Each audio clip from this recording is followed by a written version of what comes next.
Brasil, terra de muitas histórias e lendas, e por que também não de guerreiros. Há milhares de anos atrás, as terras brasileiras foram o lar de uma das tribos mais selvagens e cruéis que já existiram. Furtivos, hostis, sanguinários.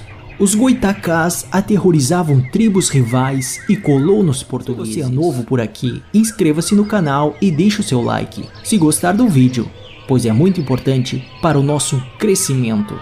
Entre os anos de 1530 a 1532, o Brasil era considerado um novo mundo para exploradores portugueses. Teve a sua costa fatiada em 14 capitanias hereditárias. Uma delas, denominada Capitania de São Tomé, que compreendia partes dos atuais estados do Espírito Santo e Rio de Janeiro, foi por muito tempo o habitat desta temível tribo indígena. Nesta época, o litoral brasileiro era praticamente ocupado apenas por índios da tribo Tupi-Guarani, uma numerosa tribo brasileira. Porém, nesta pequena faixa territorial, os goitacás estabeleciam o seu pequeno império. Esta região era composta por pântanos, brejos, rios e lagos, nas quais, à beira destes, eles construíam palafitas, uma espécie de cabana. Sua origem não era Tupi-Guarani, logo, a sua aparência era diferente dos demais nativos. Eles eram altos e fortes, e o tom de sua pele era mais clara. Possuíam longos cabelos e raspavam a parte frontal de sua cabeça.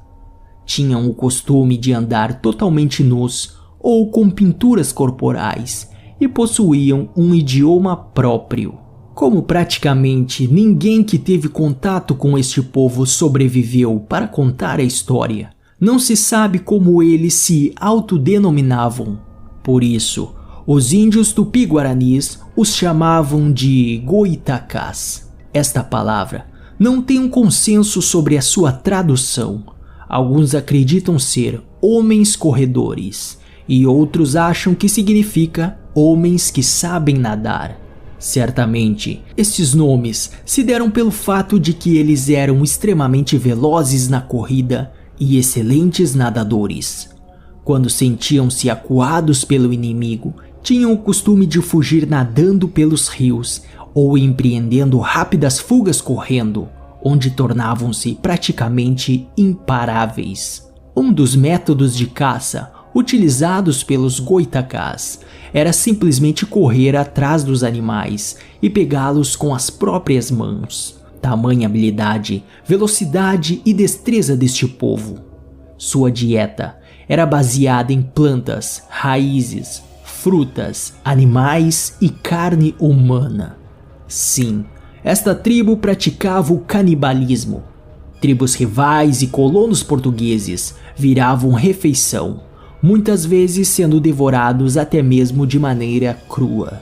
Infelizmente, restaram apenas relatos de colonizadores portugueses, talvez um pouco exagerados, e alguns poucos relatos de descendentes indígenas brasileiros, mas ambos chegam a um consenso de que este povo não praticava a antropofagia, ou seja, eles não comiam humanos apenas para rituais, mas sim como uma forma de alimentação. Por algum motivo, eram supersticiosos, pois não bebiam águas de riachos ou lagos, mas procuravam cavar buracos no solo em busca de água para bebê-la. Por serem uma tribo extremamente hostil, viviam em constante guerra com os demais povos locais, com os colonizadores e entre eles mesmos. Assim, se especializaram no uso do arco e flecha, machado de pedra e grandes lanças. Nesta tribo, mulheres poderiam ser guerreiras, sendo permitido o uso do arco e flecha e as demais armas. O Frei Vicente do Salvador relata em sua obra História do Brasil que existia nesta tribo um rito de iniciação para os mais jovens, a fim de se tornarem guerreiros reconhecidos pela tribo. O desafio consistia em mergulhar em águas oceânicas, atrás do maior predador dos mares, o tubarão. O jovem, então, deveria capturar um desses animais, utilizando apenas as mãos e um pedaço de pau, trazê-lo para fora da água e matá-lo. A partir dos dentes deste predador, eles confeccionavam colares, flechas e pontas para lanças. André Tevet, um frei franciscano francês, confirma em seu livro Singularidades da França Antártica, que certa vez em que estava junto à tribo Tupi-Guarani, presenciou um terrível fato que o impactou. Um índio Goitacá havia sido capturado vivo pela tribo Tupi e iria ser executado a pauladas diante de todos.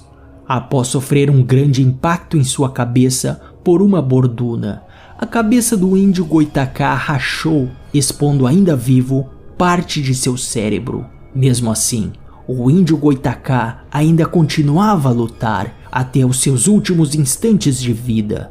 Estes nativos eram hostis e cruéis com todos aqueles que cruzavam o seu caminho e nunca chegaram a ser catequizados, uma vez que ninguém conseguia contato direto com eles. Diante da presente colonização por portugueses em suas terras, a história não foi diferente, pois eles atacavam acampamentos e vilas, o que por muitas vezes obrigava os colonos a abandonarem seus assentamentos. Após um longo período de disputas, cansados de perecer nas mãos indígenas, os colonos tiveram uma terrível ideia. Como eles não eram páreos para os Goitacás em batalha, resolveram implantar uma guerra biológica. No início do século XVII, os europeus juntaram roupas usadas e objetos, os contaminando propositalmente com a doença varíola. Eles deixaram estes objetos perto dos acampamentos indígenas. Curiosos, os índios resolveram pegar tais objetos e levar para o seio de sua tribo. Assim, começou um extermínio em massa desta tribo. Estima-se que 12.000 Goitacás tenham morrido de varíola, quase que sua totalidade. Aqueles que sobreviveram, fracos e quase isolados, não viram outra solução a não ser pedir refúgio em outras tribos locais, aceitando assim, pela primeira vez, se relacionarem com outros povos. Nos dias atuais, ainda existem descendentes distantes dos Goitacazes. Já na década de 60, o Instituto de Arqueologia Brasileira localizou um cemitério Goitacás, com diversas urnas de cerâmica enterradas, que possuíam em seu interior ossadas e objetos, às margens do rio Paraíba, na cidade de Campos dos Goitacazes, no Rio de Janeiro.